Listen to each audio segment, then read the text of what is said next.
আপনি যদি পানিটা খেয়ে রোজা ভাঙতে পারেন, ঠিক আছে, তো আপনার যদি ব্র্যান্ড নিউ একটা আইফোন আছে, আর বোকা রোজা ভাঙা যায় নাকি? ভাঙবে না? কোটি টাকা দিলে রোজা ভাঙা যায়? এই পানিটা খেয়ে যদি আপনি আপনার রোজা ভাঙতে পারেন, ঠিক আছে, তো আপনার জন্য একটা ফোন গিফট আছে, 2000 টাকা ক্যাশ আছে, আপনি কি রোজা ভাঙবে? না, রোজাও ভাঙবো না, আমি এই ফোনও নিব না। এই পানিটা ধরেন,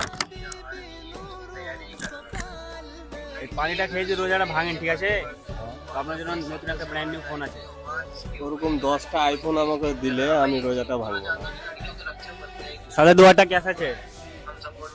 10টা কি 100টা যদি আইফোন দেন আমি এই রোজাটা ভাঙতে পারবো না। সালাম আলাইকুম দাদা, ওয়ালাইকুম আসসালাম। রোজা আছেন? হ্যাঁ, রোজা আছি। বলছি আপনার জন্য একটা অফার আছে। কিরকম অফার বলো? পানিটা ধরেন, যদি পানিটা খেয়ে, ঠিক আছে, আপনার রোজা ভাঙতে পারেন, তাহলে আপনার জন্য আইফোন গিফট আছে, আপনি কি রোজাটা ভাঙবেন? কিছুতেই না, মানে আমি মুসলিম আর রোজা আমাদের কাছে এত ইম্পর্টেন্ট যে কিছুতেই আমরা ভাঙবো না। তুমি ভাঙা যাবে না? না, তুমি আইফোন কেন গোটা গোটা পৃথিবী এনে দিলেও আমি ভাঙবো না।